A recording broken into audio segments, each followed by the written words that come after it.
Sud Radio, le journal de la Coupe du Monde.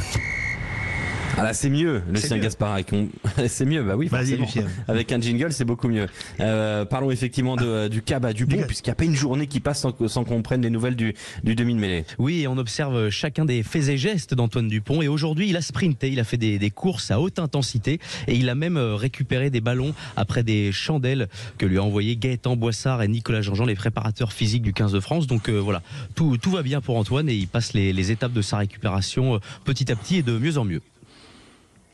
Et oui, et ça c'est intéressant, toute l'actualité donc autour du capitaine des Bleus, mais il y a tout de même ce match décisif demain face aux Italiens. Oui, demain soir 21h à suivre en direct sur Sud Radio, et en conférence de presse le manager des Bleus Raphaël Ibanez explique pourquoi il ne faut pas sous-estimer les Italiens et ce que ce match représente pour nos coqs. On l'écoute.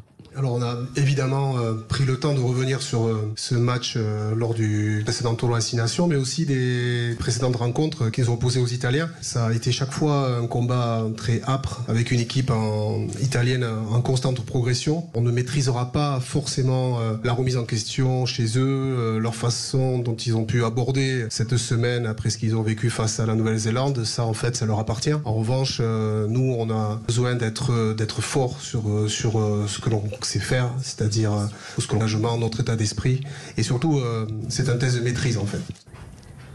Oui, voilà, ce test de maîtrise, c'est intéressant. Et les Bleus qui donc sont pas les seuls aussi à connaître des pépins dans leur effectif. Oui, les Anglais ont vu un forfait pour le reste du tournoi. Jack Willis, le troisième ligne du Stade Toulousain, qui s'est blessé au cou. On ne connaît pas encore le nom de son remplaçant, mais c'est un coup dur, parce que c'était un joueur tellement puissant pour cette troisième ligne. Donc coup dur pour nos amis anglais.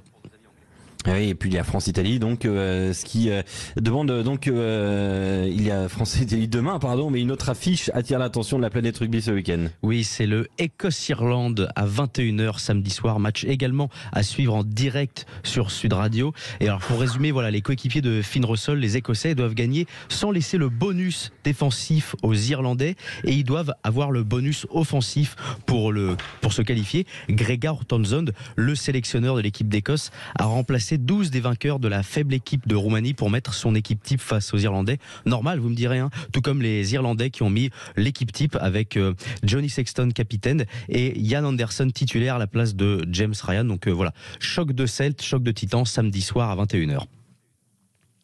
Et puis, comme on le disait, il y a aussi l'Afrique du Sud qui est sous la menace de sanctions de l'Agence mondiale antidopage. Ça, c'est quand même une drôle d'affaire. Oui, ça me fait vibrer la planète rugby aujourd'hui, puisque l'équipe nationale de rugby sud-africaine pourrait disputer son quart de finale potentiel contre l'équipe de France, en plus sans son hymne, sans son drapeau ou encore sans son maillot. La raison de cette possible sanction est le fait que l'Afrique du Sud n'a pas encore signé le dernier document de l'Agence mondiale antidopage qui uniformise les règles en matière de lutte contre le dopage. Donc s'il ne le signe pas, il pourrait se retrouver sans l'hymne, sans le drapeau et sans le maillot, ce qui nous arrangerait. Et puis donc la dernière journée de la phase de poule qui commence ce soir avec Nouvelle-Zélande-Uruguay. Oui, un match déséquilibré sur le papier, mais les Uruguayens pourraient se qualifier. Pour cela, il faut qu'ils battent les Néo-Zélandais de 80 points et que les Néo-Zélandais ne prennent pas de bonus et que les Italiens ne prennent pas de bonus. Donc ça reste très compliqué. C'est un match forcément qui va être déséquilibré, qui va sûrement encore voir les Néo-Zélandais faire une démonstration. Mais voilà, c'est à suivre à 21h. Merci beaucoup, Lucien Gaspard.